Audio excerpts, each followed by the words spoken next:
Kumusta po kayo mga minamahal naming taga-subaybay? At maligayang pagbabalik sa ating channel kung saan ang bawat kwento ay sumasalamin sa ating mga puso. Sabi nila, ang pagmamahal ng isang ina ay kayang maglipat ng bundok. Ngunit paano kung ang pag-ibig na yon, kapag binalot ng takot at pait ng nakaraan, ang siya palang magiging dahilan ng kapahamakan ng taong pinakamamahal mo? Ito ang kwento ni Hiraya. Ito ang timbang ng kanyang pagmamahal. May isang klase ng katahimikan sa pagitan ng alas 4 at alas 5 ng umaga.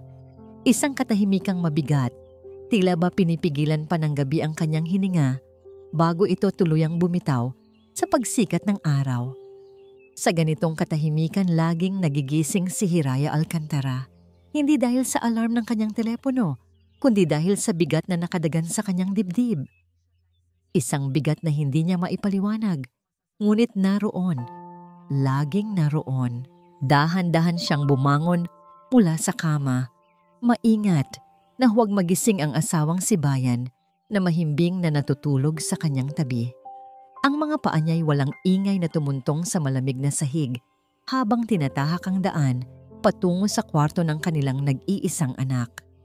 Naroon si Sinag, 6 na taong gulang, mahimbing na natutulog sa ilalim ng kumot na may disenyo ng mga bituin at buwan. Ang sinag ng kanilang buhay, ang ilaw ng kanilang tahanan. Ngunit sa bawat araw na lumilipas, tila unti-unting humihina ang kanyang sinag. Lumuhod si Hiraya sa tabi ng kama. Hinaplos niya ang pisngi ng anak. Dati bilugan ito at puno ng buhay. Ngayon, tila ba unti-unting lumulubog ang mga ito, nag-iiwan ng anino sa ilalim ng kanyang mga mata. Sinundan ng kanyang mga daliri ang linya ng braso ni Sinag na dati siksik at malaman. Pero ngayon ay ramdam na niya ang buto sa ilalim ng manipis na balat. "Anak!" Bulong niya sa hangin. Isang salitang puno ng pag-ibig at takot. "Bakit parang binabawi ka sa akin ng hangin?" Isang marahang lagitnit ng pinto ang pumutol sa kanyang pag-iisip. Nilingon niya at nakita ang kanyang biyenan, si Amora Soliman, na nakatayo sa may pintuan. May dala itong isang maliit na mangkok na umuusok pa. "Aga mo naman, anak," sabi ni Amora sa mahinang boses.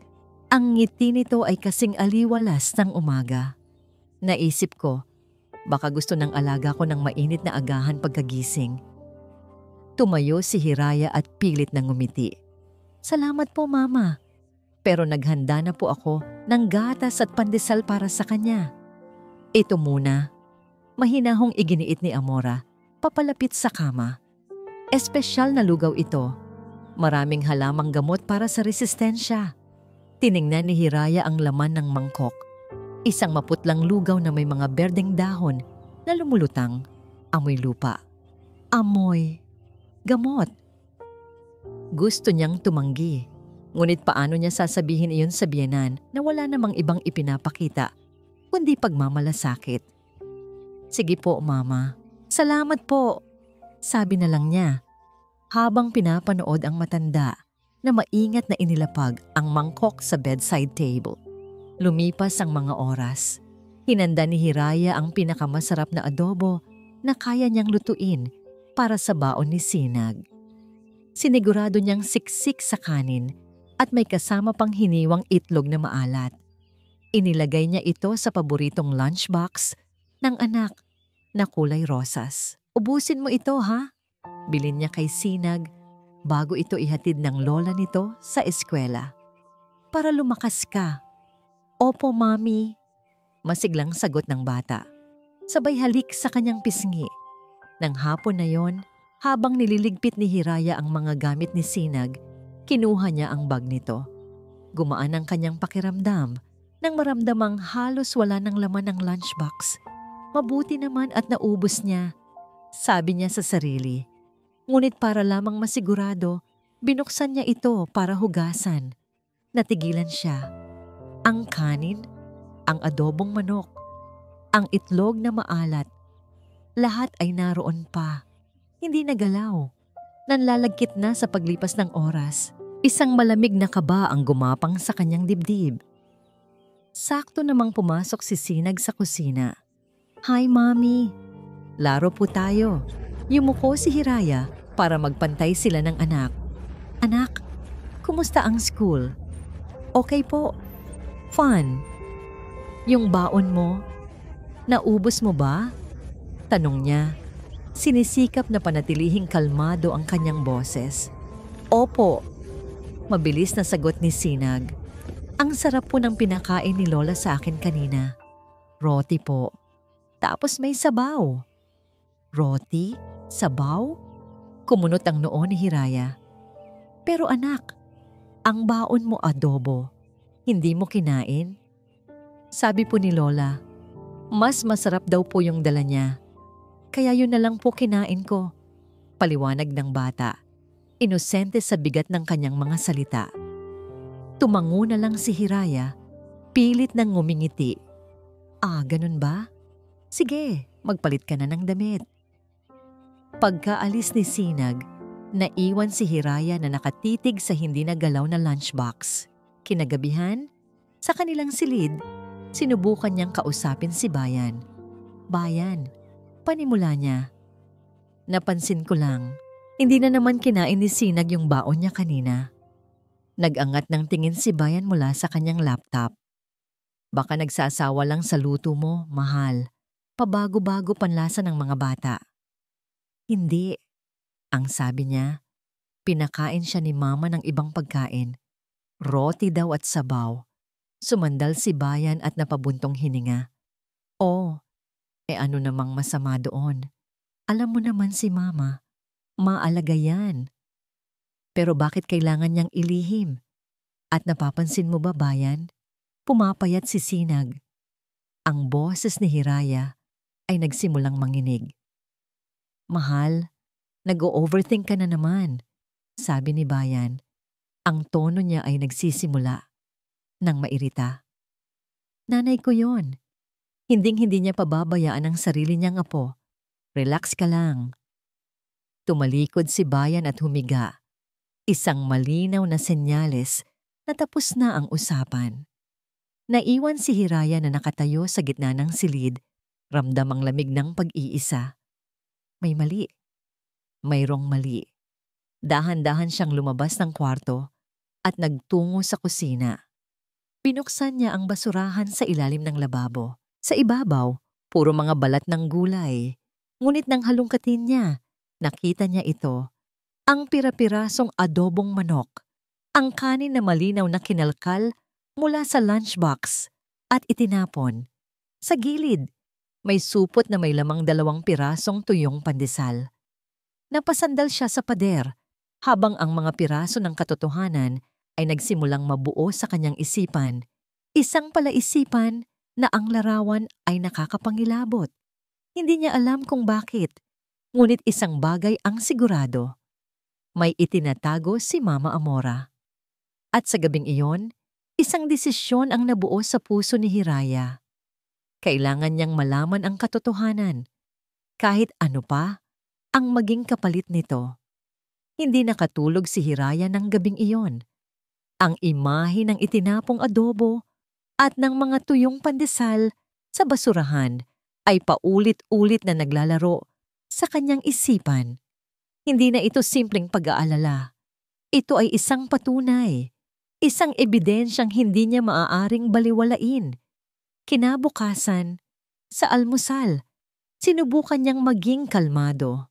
Hinintay niyang matapos kumain si Bayan at pumasok sa banyo para maligo bago niya hinarap ang kanyang biyenan. Si Amora ay nagkakape habang nagbabasa ng dyaryo, ang larawan ng perpektong lola na payapa sa kanyang umaga. "Mama," mahinahon na panimula ni Hiraya, umupo siya sa tapat nito. Nag-angat ng tingin si Amora mula sa dyaryo. Isang matamis na ngiti ang sumilay sa kanyang mga labi. "Oh, Hiraya, may kailangan ka?" "Tungkol po sa baon ni Sinag kahapon." Sabi niya po, roti daw po at sabaw ang kinain niya. Hindi nagbago ang ekspresyon ni Amora. Oo. Nakita ko kasi sa isang health magazine na maganda daw ang sabaw ng malunggay para sa mga batang walang ganang kumain. Naisip ko, subukan natin sa kanya. Pero po, Mama, naghanda po ako ng adobo para sa kanya. Sabi ni Hiraya, nararamdaman ang panginginig ng kanyang boses. Sayang naman po, itinapon lang. Dahan-dahang ibinaba ni Amora ang kanyang tasa ng kape. Ang ngiti sa kanyang labi ay bahagyang nawala. Napalitan ng isang itsurang puno ng pag-unawa. Isang pag-unawang tila ba nakakaawa sa kanya. Anak, alam kong masipag kang magluto. Pero minsan, ang mga bata, pihikan. Mapili sa pagkain. Nakita kong ayaw niyang galawin ang adobo, kaya gumawa ako ng paraan. Hindi ba't mas mahalaga na may makain siya kaysa wala? Ang mga salita ni Amora ay lohikal, makatuwiran. Ngunit para kay Hiraya, ang mga ito'y parang tabing na nagtatakip sa kung anong mas malalim na dahilan. Sana po sinabi niyo na lang sa akin, sabi na lang ni Hiraya. Ngumiti ulit si Amora. Kinuha ang kamay niya at marahang pinisil. Huwag ka nang mag-alala. Ako nang bahala sa apo ko. Mas alam ko na ang mga gusto niyan. Sa mga salitang iyon, naramdaman ni Hiraya ang pader sa pagitan nila. Hindi siya kasali. Isa lang siyang tagalabas. Pagpasok ni Bayan sa kusina, bihis na para sa trabaho, tila naglaho ang tensyon. Ngumiti si Amora sa anak at ngumiti rin si Bayan sa ina. At sa isang saglit, si Hiraya ang naging kontrabida sa sarili niyang pamamahay. Nang gabing iyon, muli nilang pinag-awayan ito ni Bayan. Ano ba naman, Hiraya? Ginagawan mo ng issue ang isang bagay na wala namang problema. Sabi ni Bayan. Ang boses niya ay puno ng pagkadismaya. Nakatayo sila sa loob ng kanilang kwarto. Ang pinto ay sarado. Ngunit ang mga salita ay tila tumatagos sa pader. Walang problema? Hindi makapaniwalang sagot ni Hiraya. Bayan, nakita ng dalawang mata ko. Itinapon niya ang pagkain at ang ipinalit niya ay 2 pirasong tuyong tinapay. Tingnan mo si Sinag. Tingnan mo ang anak mo.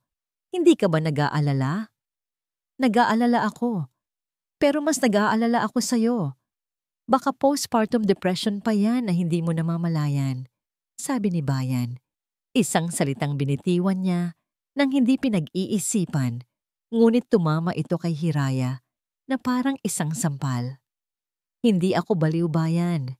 Malamig niyang sagot. Ang mga luha ay nagsimulang mamuo sa gilid ng kanyang mga mata. Ina ako at may nararamdaman akong mali. Si Mama yon, Hiraya. Nanay ko, buong buhay niya. Inalagaan niya kami.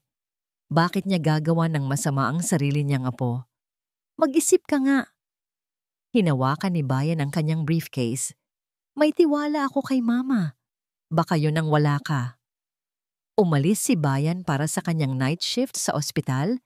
Iniwan si Hiraya na nakatayo sa gitna ng kanilang silid, basag at nag-iisa. Naramdaman niya ang bigat ng pagiging mag-isa sa laban na ito. Walang kakampi. Walang naniniwala. Siya laban sa imahe ng isang perpektong biyenan.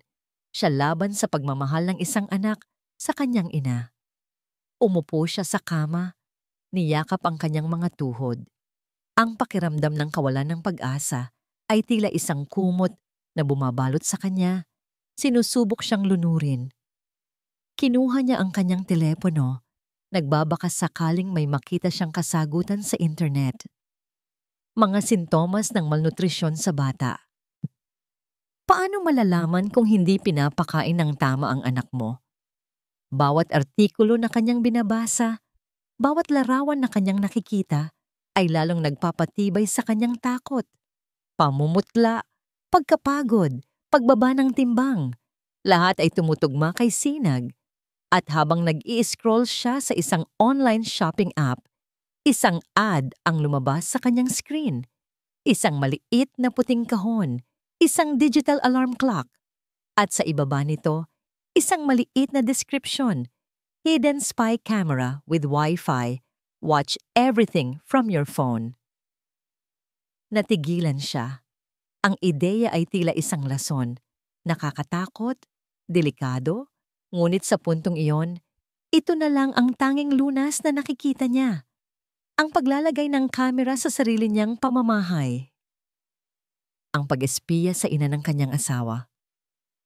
Ito ay isang pagtataksil, isang paglabag sa tiwala na maaaring sumira sa kanilang pamilya magpakailanman. Ngunit ano ang mas matimbang?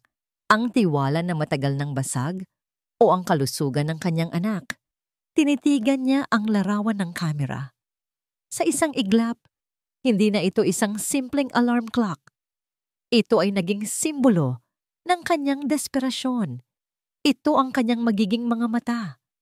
Ang kanyang magiging testigo. Nanginginig ang kanyang daliri habang pinipindot ang add to cart. At pagkatapos, buy now. Isang mabilis na transaksyon na pakiramdam niya ay nagbago sa takbo ng kanilang buhay. Isinara niya ang kanyang telepono at humiga sa kama, nakatitig sa kisame. Alam niya, sa sandaling dumating ang maliit na kahon na yon, wala nang atrasan. Ang katahimikan sa kanilang barangay mahinahon ay malapit nang mabasag at siya ang magsisindi ng mitsa. Dumating ang isang maliit na kahon kinabukasan, nakabalot sa ordinaryong brown na papel.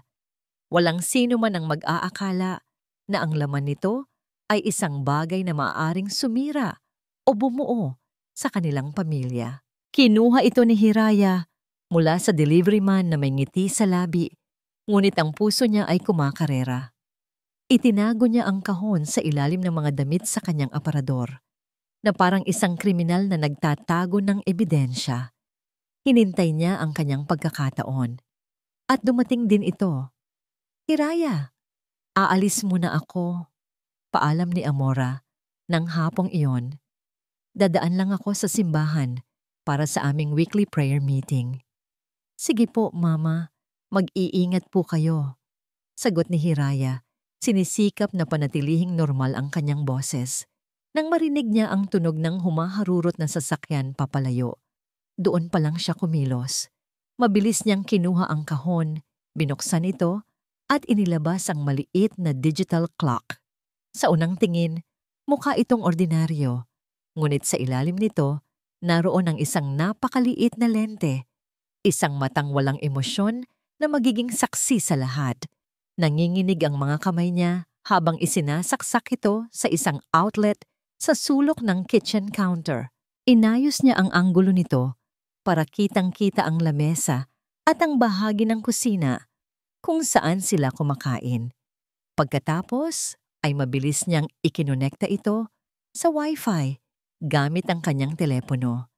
Sa loob ng ilang segundo, ang imahe ng kanilang kusina ay lumabas sa screen ng kanyang cellphone. Malinaw, tahimik, at nakakakilabot.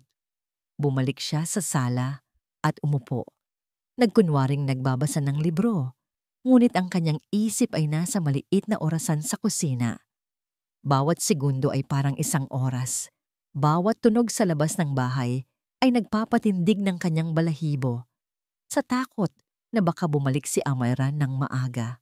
Nang bumalik ang kanyang biyenan, sinalubong siya nito ng isang matamis na ngiti. Ang parehong ngiti na ngayon ay nagdudulot ng kaba sa dibdib ni Hiraya. Ang hapunan ng gabing iyon ang pinakamahabang hapunan sa buhay niya. Ang tunog ng mga kutsara at tinidor na tumatama sa plato ay parang ingay ng bomba sa kanyang pandinig. Nagkukwento si Amora tungkol sa prayer meeting. Nagtatanong si Bayan tungkol sa kanyang araw. At si Hiraya ay tumatango lang at sumasagot ng mga maiikling salita. Habang ang kanyang mga mata ay pasulyap-sulyap sa digital clock na tahimik na nakamasid sa kanila. Okay ka lang ba, Hiraya? Tanong ni Bayan. Kanina ka pa walang kibo. Pagod lang siguro ako. Mabilis niyang sagot. Pilit nang ngumingiti. Mauna na ako sa taas. Kayo na ang bahala kay Sinag. Hindi na niya hinintay ang kanilang sagot. Nagmamadali siyang umakyat sa hagdan. Ang puso niya ay kumakabog na parang tambol. Pagdating sa kanilang kwarto, hindi siya mapakali. Naghintay siya. Hinintay niyang matapos ang lahat. Hinintay niyang marinig ang pag-akyat ni Bayan at Sinag. Hinintay niyang marinig ang pagpatay ng mga ilaw sa ibaba. Hinintay niyang ang buong bahay ay mabalot sa katahimikan ng gabi. Nang sigurado na siyang tulog na ang lahat, dahan-dahan siyang pumasok sa banyo. Ikinandado niya ang pinto. Sumandal siya dito, huminga ng malalim, at kinuha ang kanyang telepono. Binuksan niya ang app. Ang live feed ay nagpapakita ng madilim na kusina. Nanginginig ang kanyang mga daliri habang hinahanap ang recorded files. Pinili niya ang petsa ng araw na yon at pinindot ang video na may timestamp na 12:30 p.m. Ang oras ng tanghalian ni Sinag. Pinindot niya ang play. Sa una, wala siyang nakita kundi ang likod ni Sinag na nakaupo sa lamesa. Maya-maya, pumasok sa kuha si Amora.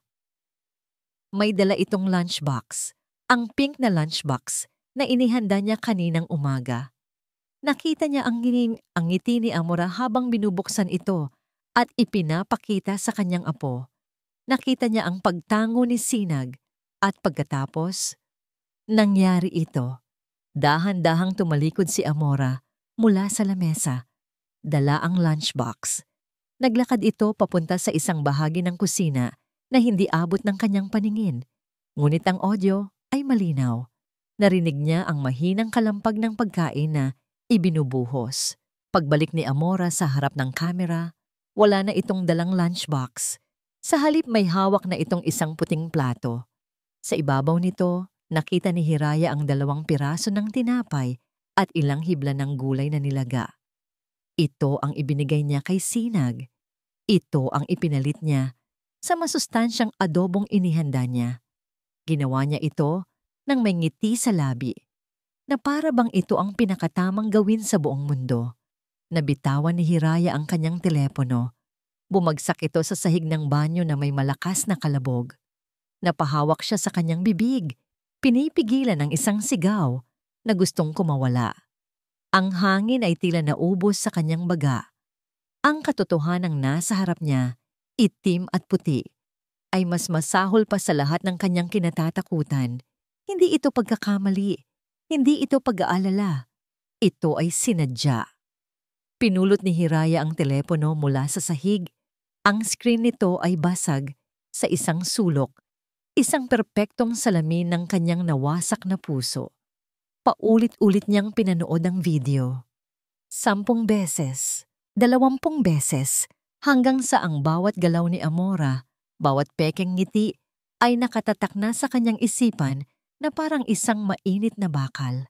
Ang pagkalito ay napalitan ng galit. Isang dalisay, nag-aapoy na galit na gumapang sa bawat ugat niya. Ang babaeng tinuring niyang pangalawang ina, ang lola na pinagkatiwalaan niya sa kanyang anak, ay sadya palang ginugutom ito sa kanyang likuran. Hindi na siya umiiyak. Ang mga luha ay natuyo na, napalitan ng isang malamig at matigas na determinasyon. Hindi sapat ang video. Alam niyang kokontrahin ito ni Amora. Sasabihing gawa-gawa lang. Kailangan niya ng ebidensyang pisikal. Kailangan niya ng katotohanang hindi maitatanggi. Kinabukasan, kumilos siya na parang isang anino sa sarili niyang bahay. Ang kanyang mga galaw ay kalkulado. Bawat ngiti niya kay Amora ay may nakatagong lason. Naghanda siya ng sinangag at pritong isda. Para kay Sinag, inilagay ito sa parehong pink na lunchbox at hinalikan ang kanyang anak sa noo bago ito umalis kasama ang lola nito. "Enjoy your lunch, anak," sabi niya. Ngunit ang mga mata niya ay nakatitig kay Amora. Pagkaalis nila, hindi umupo si Hiraya. Hindi siya naglinis. Naghintay siya sa may bintana ng sala, nakatago sa likod ng kurtina. Ang kanyang mga mata ay nakatutok sa gate. Ilang minuto bago magtanghalian, eksakto sa oras na nakita niya sa video, nakita niyang lumabas si Amora. Hindi ito nagpunta sa direksyon ng eskwelahan. Naglakad ito sa kabilang direksyon, patungo sa dulo ng kanilang kalye. At sa kamay nito, Dala-dala nito ang isang itim na plastic bag, isang bag na puno. Nagsimulang tumibok ng mabilis ang puso ni Hiraya. Ito na. Mabilis siyang lumabas ng bahay, maingat na hindi gumawa ng ingay. Nananatili siya sa malayo, nagtatago sa likod ng mga nakaparadang sasakyan, sinusundan ang bawat hakbang ng kanyang biyenan. Nakita niyang huminto si Amora sa harap ng isang pampublikong basurahan. 2 kanto ang layo mula sa kanilang bahay. Lumingon ito sa kaliwat kanan. Nang makasigurong walang nakatingin, mabilis niyang inihulog ang itim na bag sa loob at naglakad pabalik na parang walang nangyari. Hinintay ni Hiraya na makalayo si Amora bago siya lumabas sa kanyang pinagtataguan.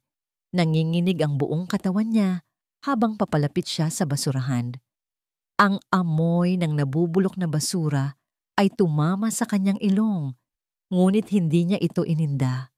Kinailangan niyang gawin ito. Huminga siya ng malalim, ipinikit ang mga mata, at ipinasok ang kanyang kamay sa loob ng maruming basurahan. Kinapa niya ang malambot na plastik ng itim na bag. Hinila niya ito palabas. Ang baho ay mas matindi, ngunit tiniis niya. Dahan-dahan niyang binuksan ang pagkakatali nito. At sa loob, naroon ito, ang sinangag na niluto niya. Ang pritong isda na maingat niyang inihanda. Nakahalo sa mga balat ng saging at iba pang basura. Ang amoy ng pagmamahal niya na naging basura sa kamay ng ibang tao. Napaluhod si Hiraya sa semento, hawak-hawak ang itim na bag. Hindi na galit ang nararamdaman niya. Isang matinding kirot, isang pighati na tila bumibiyak sa kanyang dibdib. Bawat butil ng kanin, bawat hibla ng isda ay parang isang patak ng luhang hindi niya maiyak. Paano? Paano nagawa ito ng isang taong nagsasabing mahal niya ang kanyang apo? Hindi niya alam kung gaano siya katagal na nakaluhod doon. Sa gitna ng kalye, yakap-yakap ang isang bag ng basura na para bang ito ang pinakamahalagang bagay sa mundo. Ang tanging nagpabalik sa kanya sa katinoan ay ang tunog ng school bus na humihinto sa kanto. Tumayo siya, pinunasan ng dumi sa kanyang mga kamay at damit, at naglakad pabalik sa bahay. Ang kanyang mga hakbang ay mabibigat, ngunit ang kanyang isipan ay malinaw na. Tapos na ang pag-aalinlangan, tapos na ang paghahanap ng dahilan. Ngayon, panahon na para sa katotohanan. Hinintay niya si Bayan na umuwi mula sa trabaho. Hindi siya nagsalita. Hindi siya kumibo.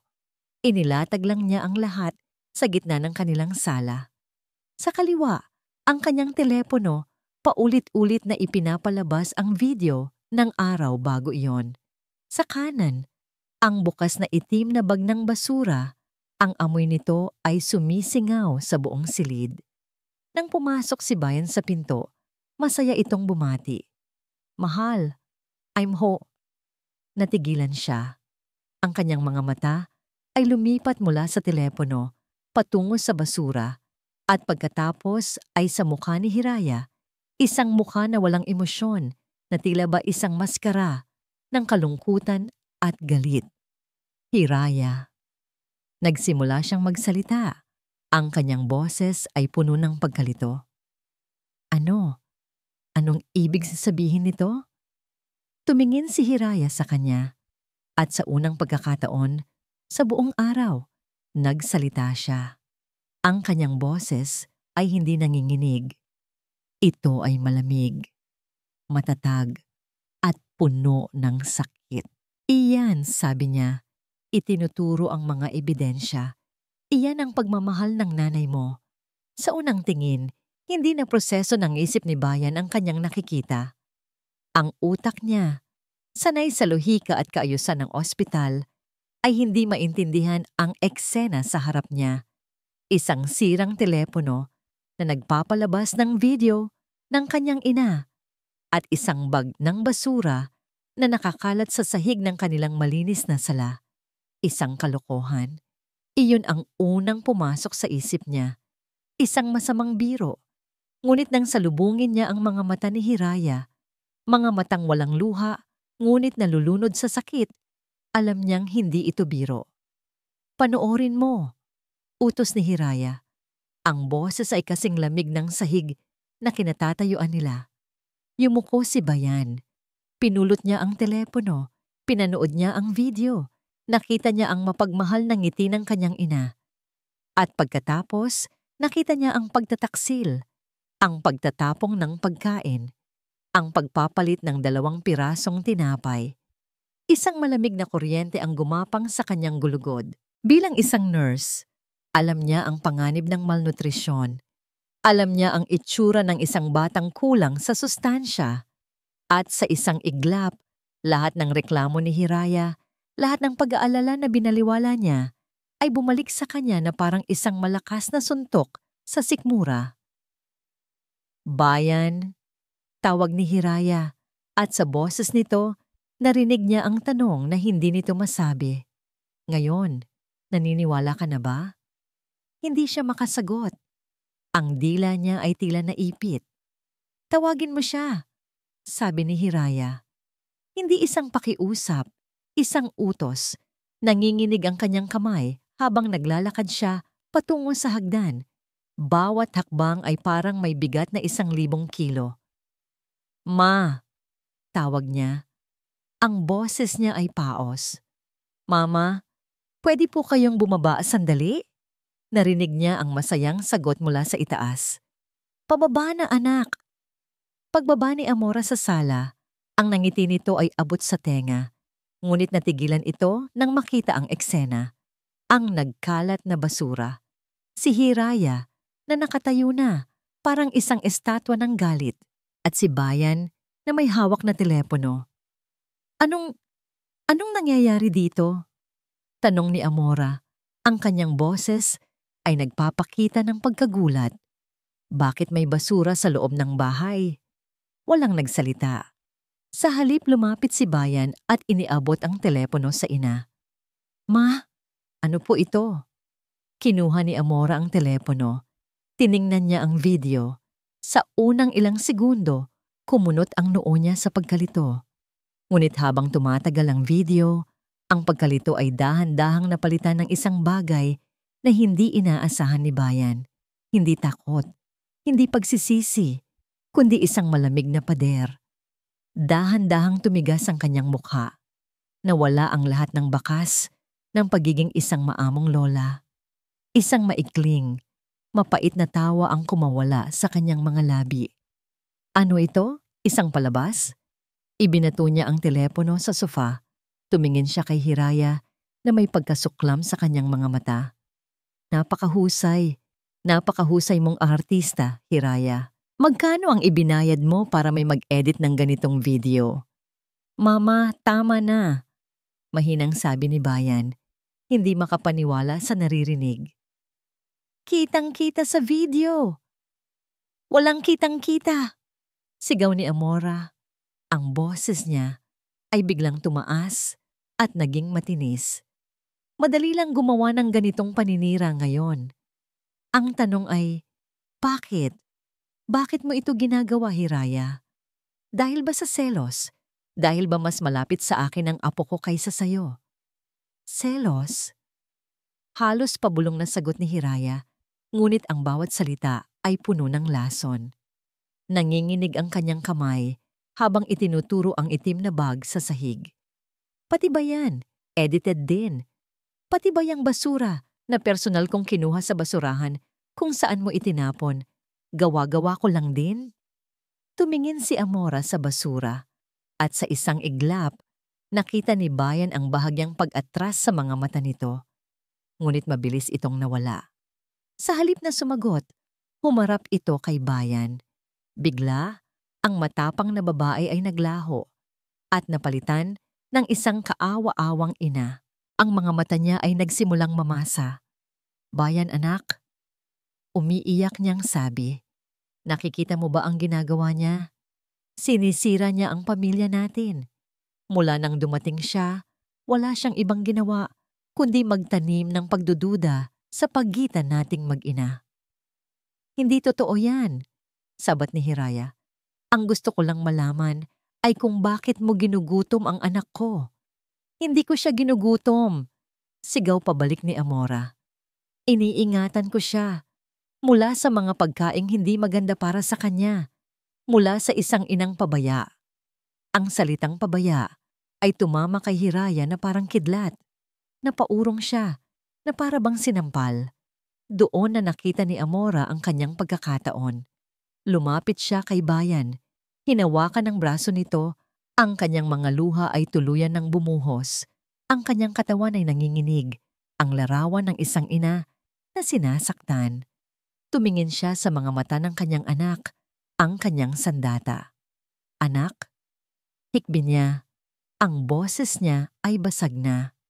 Mas pinaniniwalaan mo ang babaeng ito kaysa sa sarili mong ina na nagpalaki sa'yo? Ang tanong ay tumago sa puso ni Bayan na parang isang punyal. Ang kanyang isip ay nagtatalo. Sa isang panig, naroon ang ebidensyang hindi maitatanggi.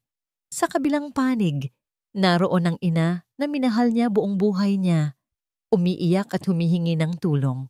Napatingin siya kay Hiraya na nakatayo sa gitna ng basura. Ang muka ay puno ng sakit at pagtataksil. Pagkatapos, ay napatingin siya sa kanyang ina na nakakapit sa kanya na parang ito ang huling pag-asa. Naiwan siyang nakatayo sa gitna ng dalawang nag-uumpugang bato. Hindi alam kung saan lulugar. Hindi alam kung sino ang paniniwalaan. Ang barangay mahinahon, ang kanilang payapang tahanan, ay naging isang larangan ng digmaan. At siya ang nasa gitna. Walang nanalo sa labanang iyon. Hindi sumagot si Bayan. Hindi siya pumili. Sa halip ginawa niya ang pinakamadaling gawin ng isang taong duwag. Tumakas siya. Kailangan kong mag-isip. Sabi niya, dahan-dahang inaalis ang pagkakahawak ng kanyang ina. Aalis muna ako.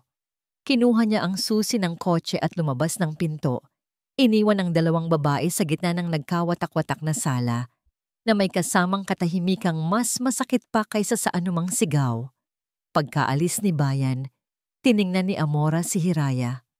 Ang mga luha ay nawala na sa kanyang mga mata.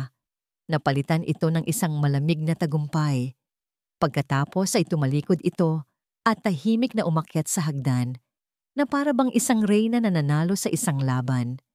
Naiwan si Hiraya na mag-isa, nakatayo sa gitna ng basura, ang literal at figuratibong basura ng kanyang buhay. Doon, sa unang pagkakataon, sa loob ng maraming oras, bumagsak ang kanyang mga luha. Umiyak siya hindi dahil sa galit, kundi dahil sa matinding kabiguan. Kabiguan sa lalaking nangakong protekta sa kanya. Kinahaponan, umuwi si Sinag mula sa eskwela, masaya at walang kamalay-malay sa digmaang naganap sa kanilang tahanan. Sinalubong siya ni Hiraya ng isang yakap na napakahigpit na para bang natatakot siyang baka mawala pa ito. Ang mga sumunod na araw ay parang isang mahabang panaginip, isang bangungot. Ang kanilang bahay na dating puno ng tawanan ay nabalot ng isang nakabibinging katahimikan. Kumakain sila sa iisang lamesa, ngunit walang nagsasalita. Ang tanging maririnig ay ang kalansing ng mga kubyertos. Si Amora ay kumikilos na parang walang nangyari. Si Bayan ay laging nakayuko, iniiwasan ang tingin nilang dalawa.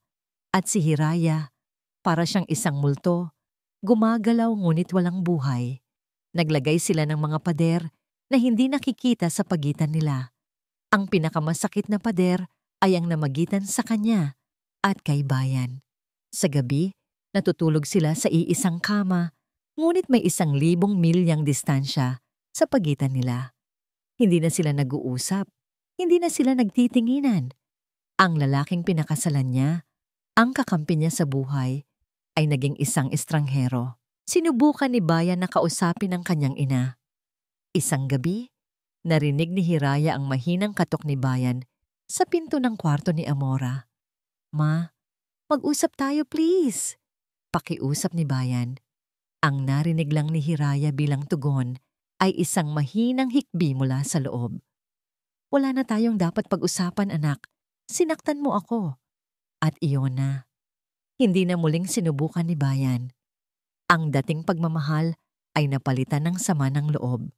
Ang tiwala ay napalitan ng pagdududa. Sa gitna ng lahat ng ito, si Sinag ang pinaka-naaapektuhan. Nawala ang kanyang sigla. Ang dati masayahing bata ay palaging pagod. Laging nakahiga sa sofa. Walang ganang maglaro.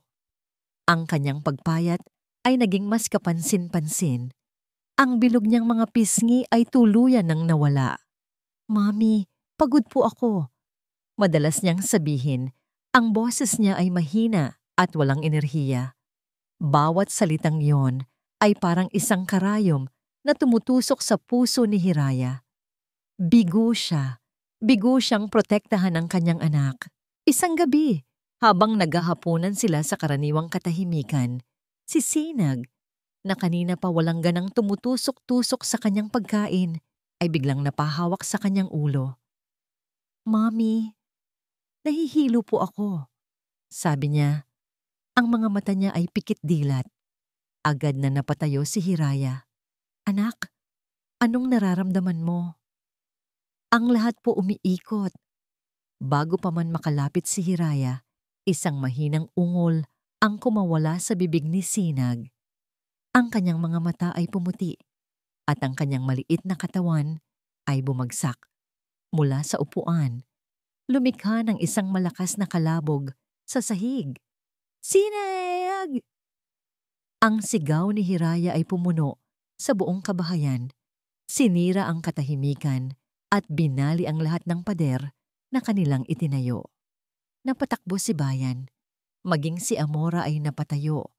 Ang mukha ay puno ng pagkatakot na hindi pa nakikita ni Hiraya dati. Sa sahig, ang kanilang munting sinag ay nakahandusay, walang malay.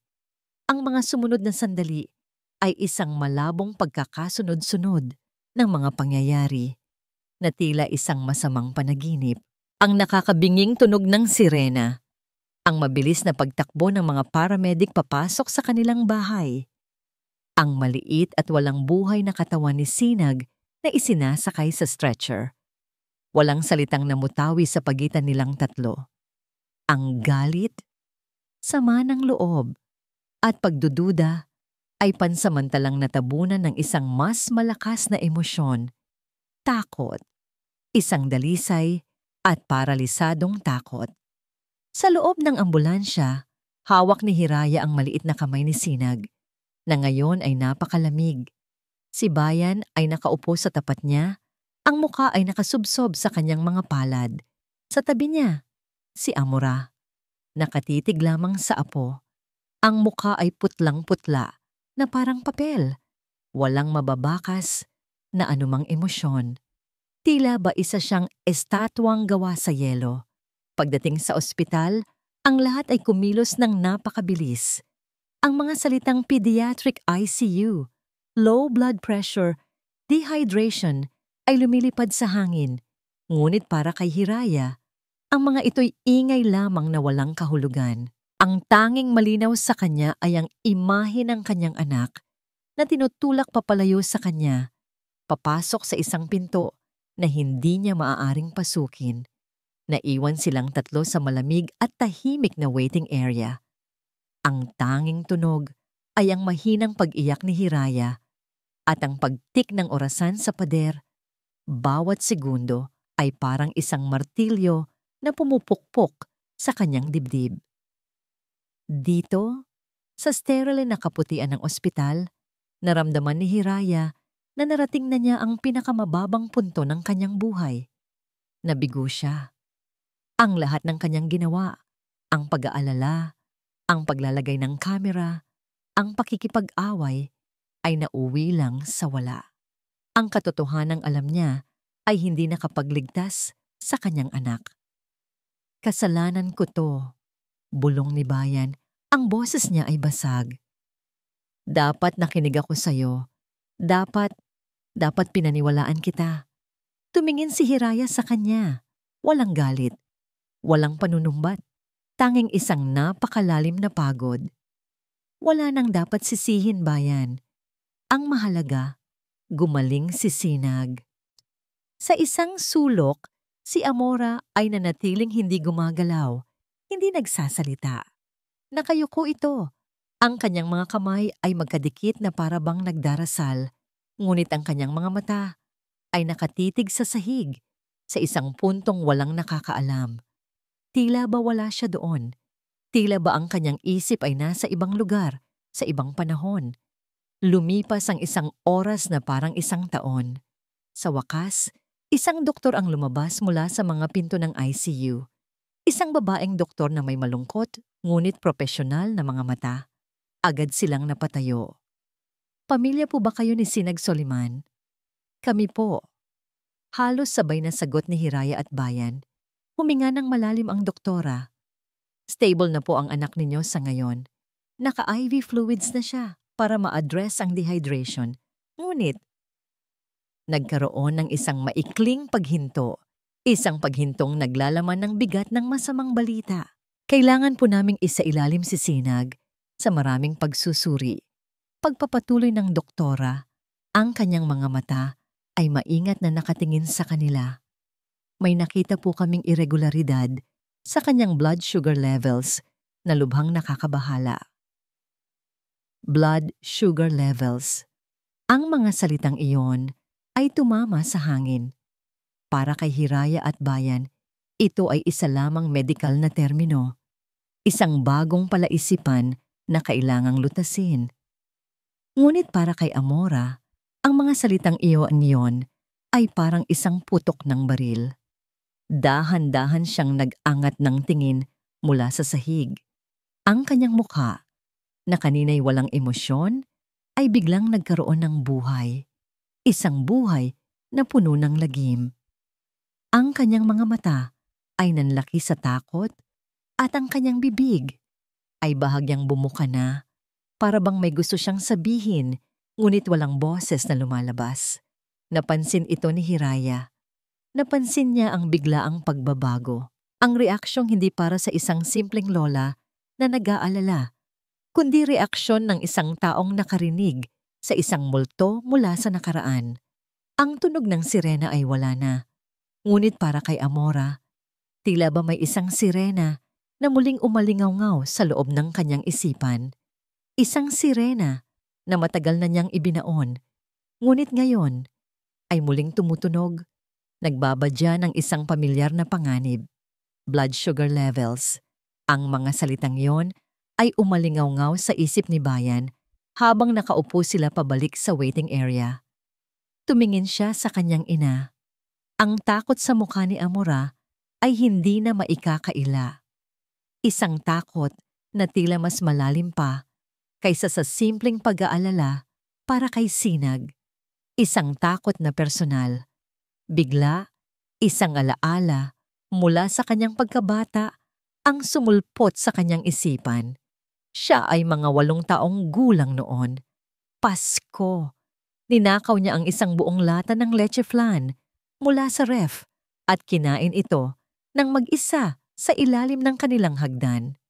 Nang mahuli siya ni Amora, ang reaksyon nito ay hindi galit. Ito ay purong panik. Isang matinding takot na hindi niya naintindihan noon. Hinila siya nito papunta sa banyo at pilit na pinasuka ang lahat ng kanyang kinain. Bawal sa'yo yan. Bawal.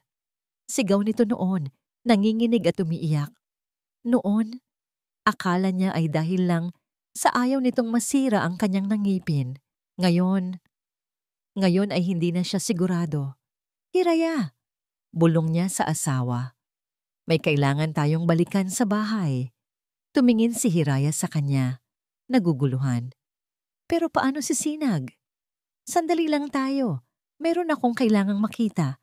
Isang bagay na baka makatulong sa atin na maintindihan ang lahat. Iniwan nila si Amora sa ospital na tila hindi man lang napansin ang kanilang pag-alis. Ang isip nito ay nasa ibang mundo. Ang biyahe pa uwi ay tahimik. Ngunit hindi ito ang katahimikang puno ng sama ng loob, kundi isang katahimikang puno ng mga tanong. Pagdating sa bahay, hindi sila nag-aksaya ng oras. Ang kwarto ni Mama sabi ni Bayan. Mula noong bata ako, hindi niya kami pinapapasok doon ng basta-basta. Palaging nakakandado. Bakit? Tanong ni Hiraya. Hindi ko alam. Sabi niya, pribadong lugar niya yon. Pumunta sila sa tapat ng pinto ng kwarto ni Amora. Gaya ng inaasahan, nakakandado ito. Ngunit alam ni Bayan kung saan nakatago ang duplicate key. Kinuha niya ito mula sa itaas ng hamba ng pinto. Isang lihim na alam lang nilang mag-ina. Binuksan niya ang pinto. Ang bumungad sa kanila ay hindi ang inaasahan nilang gulo o dumi. Sa halip, ang kwarto ay napakalinis, napaka-organisado, isang uri ng kaayusan na halos nakakatakot. Ang kama ay perpektong nakaayos.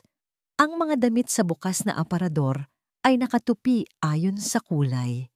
Ngunit ang umagaw sa kanilang pansin ay ang isang malaking bookshelf na puno, hindi ng mga nobela o magasin, kundi ng mga libro, mga librong medikal. Lumapit si Hiraya at binasa ang mga pamagat.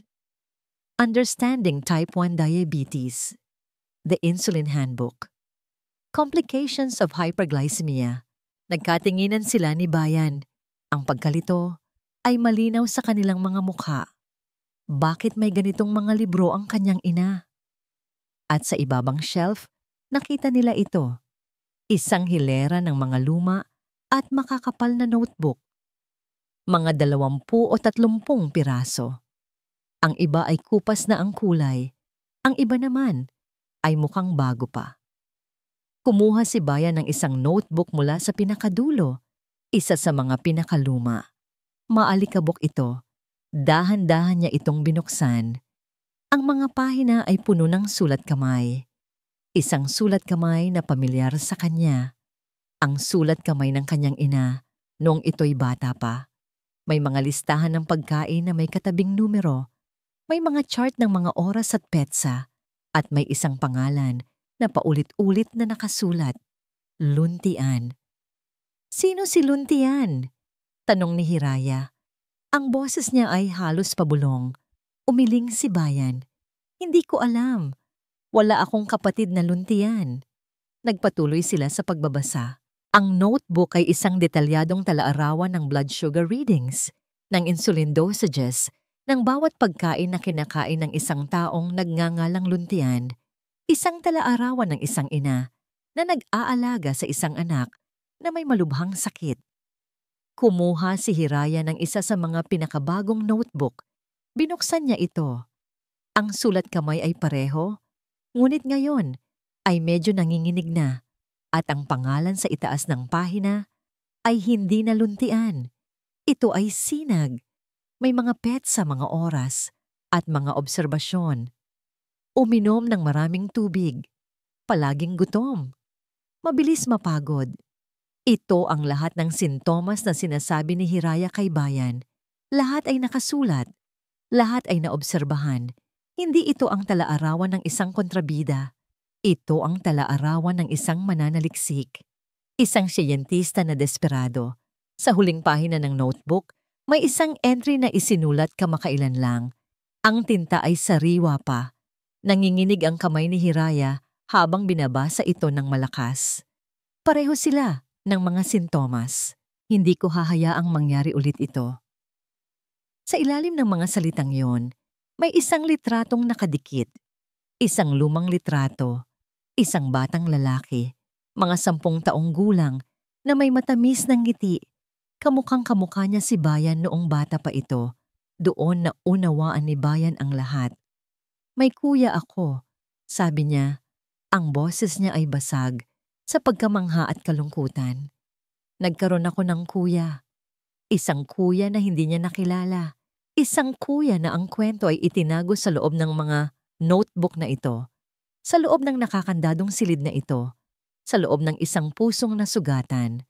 At ang sugat na yon ay muling nagdugo sa pagdating ni Sinag. Bumalik sila sa ospital na may dalang bigat na iba sa kanina. Hindi na ito bigat ng pagdududa, kundi bigat ng isang natuklasang katotohanan. Sa waiting area, naroon pa rin si Amora, sa parehong pwesto, tulala. Tila ba hinihintay na lang niya ang hatol ng langit. Lumapit si Bayan. Sa kanyang mga kamay, mahigpit niyang hawak ang lumang notebook na may pangalan ni Luntian. Ma, mahinang tawag ni Bayan. Nag-angat ng tingin si Amora. Nang makita niya ang notebook sa kamay ng anak, parang nakakita siya ng multo. Nanlaki ang kanyang mga mata. Umatras siya sa kanyang inuupuan na para bang gusto niyang tumakas. Saan? Saan niyo nakuha yan? Nanginginig niyang tanong. Sino si Luntian, ma? Tanong ni Bayan. Ang boses niya ay mahinahon, ngunit puno ng pakiusap. Kapatid ko ba siya? Sa pagbanggit ng pangalan, tuluyang bumigay ang damdamin ni Amora. Ang pader na itinayo niya sa loob ng 3 dekada ay gumuho sa isang iglap. Napakapit siya sa kanyang dibdib, humahagulgol, isang iyak na puno ng 3 dekadang sakit. Lumapit si Hiraya at umupo sa tabi niya. Inaalalayan siya. Sa puntong yon, hindi na siya isang biyenang mapanlinlang sa paningin ni Hiraya. Isa na lang siyang inang nagdurusa. Si Luntian. Panimula ni Amora sa pagitan ng mga hikbi. Siya ang panganay ko. Ang kuya mo, Bayan. 5 taon ang tanda niya sa'yo. Namatay siya. 30 taon na ang nakalilipas. Tumingin siya kay Bayan. Ang mga mata niya ay puno ng pagsisisi. Bata ka pa noon. Masyado kang bata para maalala. At masyado kaming nasaktan ng papa mo para pag-usapan pa siya. Kaya itinago namin ang lahat. Ang mga gamit niya, ang mga litrato, ang alaala niya. Huminga siya ng malalim, pilit na kinakalma ang sarili para magkwento. Noong panahon na yon, hindi pa ganun kalawak ang kaalaman tungkol sa type 1 diabetes. Akala namin, simpleng sakit lang. Akala namin, basta iwasan lang ang matamis, okay na. Pero mali ako. Pinisil ni Amora ang kanyang mga kamay. Ang mga buko ng daliri ay namumuti. Mahilig siya sa candy. Palagi akong nagtatago ng candy sa bulsa ko para ibigay sa kanya kapag umiiyak siya. Akala ko pinapasaya ko lang siya. Hindi ko alam. Hindi ko alam na pinapatay ko na pala siya unti-unti.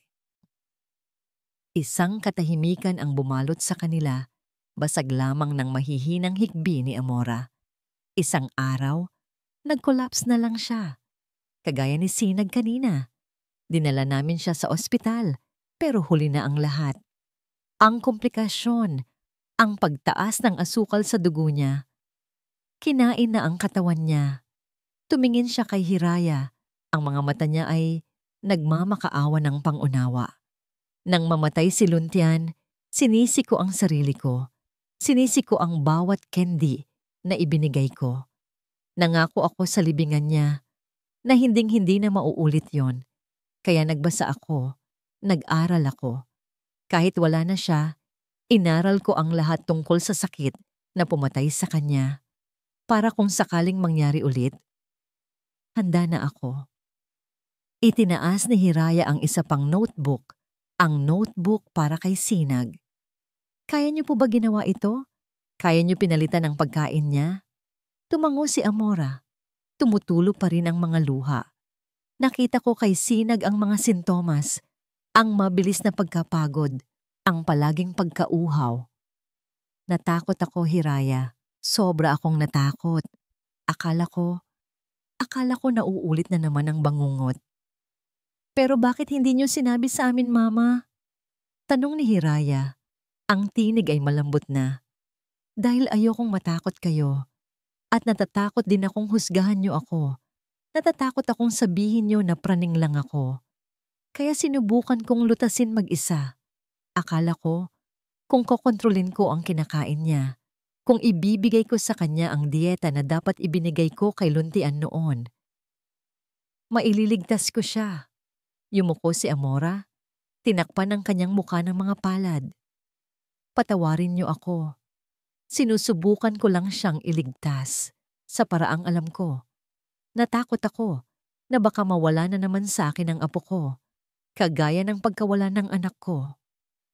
Sa sandaling iyon, naintindihan ni Hiraya ang lahat. Ang itim na bag ng basura, ang mga tuyong tinapay, hindi ito gawa ng isang kontrabida. Ito ay gawa ng isang lola na traumatized, na pilit lumalaban sa isang multo gamit ang maling armas. Lumapit palalo si Hiraya. Sa halip na magalit, niyakap niya ng mahigpit ang kanyang biyenan. Naramdaman niya ang panganginig ng katawan nito. "Mama," bulong ni Hiraya, "hindi niyo na po kailangang lumaban mag-isa ngayon. Nandito na kami. Magtutulungan tayo." Sumama si Bayan sa yakap, bumuo ng isang bilog ng pagdamay sa paligid ng kanyang ina. Sa gitna ng malamig na waiting area ng ospital, nagsimulang maghilom ang mga sugat ng 3 dekada. Bumukas ang pinto ng ER at lumabas ang doktora. Ngumiti ito nang makita sila. "Mr. and Mrs. Soliman at Lola?" tawag nito.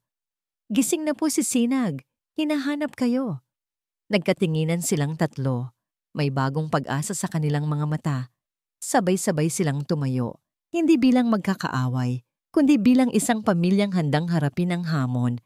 Dala ang aral ng nakaraan. Lumipas ang ilang linggo.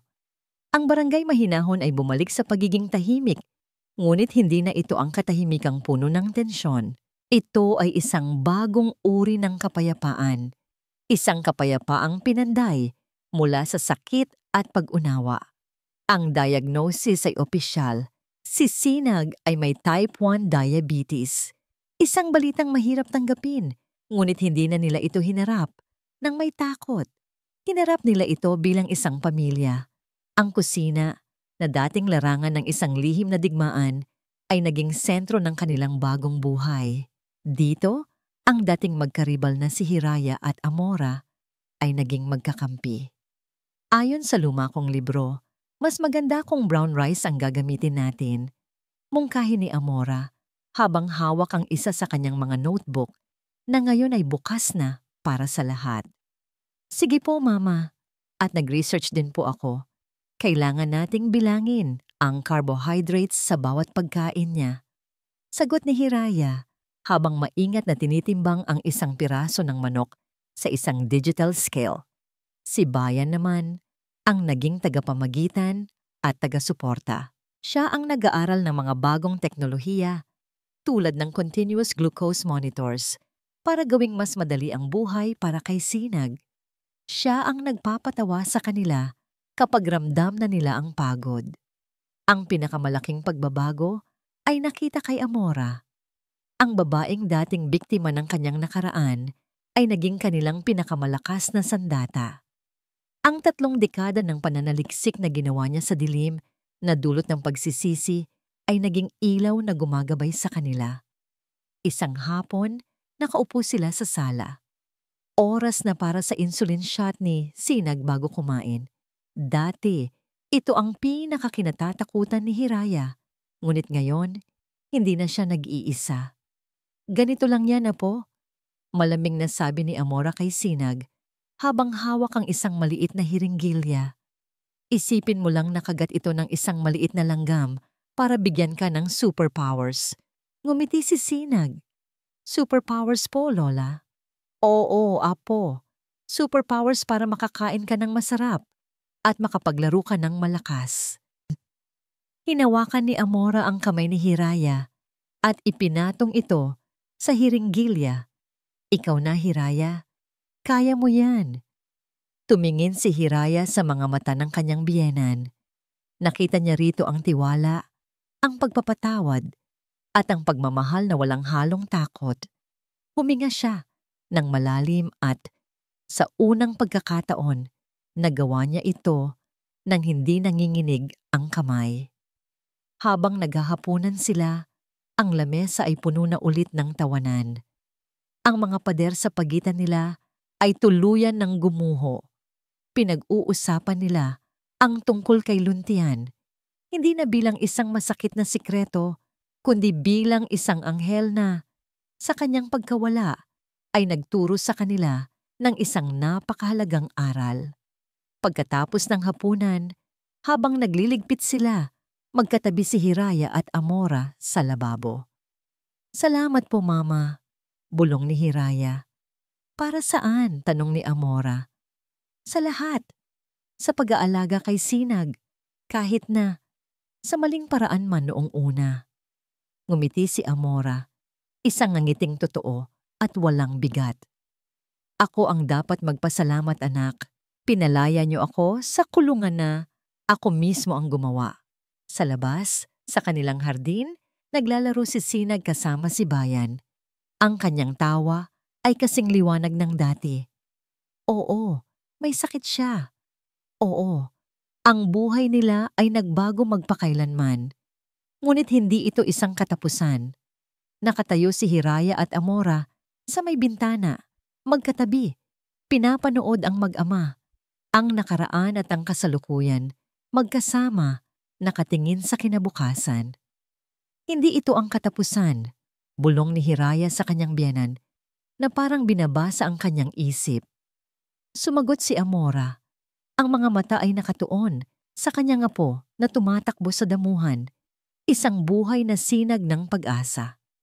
"Tama ka, anak," sabi niya. "Ito ang simula." At dito po nagtatapos ang kwento nila, Hiraya, Bayan, Amora, at ng kanilang munting sisinag. Isang paglalakbay na nagturo sa atin na ang mga sugat ng nakaraan, gaano man kalalim, ay may kakayahang maghilom. Ipinakita nito sa atin na ang tunay na pagmamahal sa pamilya ay hindi nasusukat sa kawalan ng pagkakamali, kundi sa kakayahang umunawa, magpatawad, at harapin ang anumang hamon ng magkakasama. Taos-puso po akong nagpapasalamat sa inyong walang sawang pagsubaybay sa kwentong ito. Ang bawat sandali na inilaan ninyo ay napakalaking bagay po para sa amin. Nais ko pong marinig ang inyong saloobin. Anong aral ang pinakapumatak sa inyong puso? Ano ang masasabi ninyo sa paglalakbay ng bawat karakter? I-comment nyo lang po sa ibaba at sabay-sabay nating pag-usapan. Kung nagustuhan niyo po ang kwentong ito at ang mga aral na hatid nito, isang pindot lang po sa like button ay malaking tulong na. Huwag na rin po nating kalimutang i-share ito sa ating mga kaibigan at kapamilya.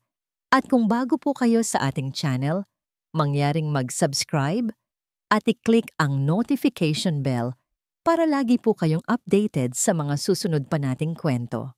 Muli, ako po ang inyong lingkod, nag-iiwan ng isang paalala. Ang bawat puso ay may sariling kwento at ang bawat kwento ay may aral na naghihintay. Pagpalain po kayo ng Panginoon, kayo at ang inyong buong pamilya. Hanggang sa muli.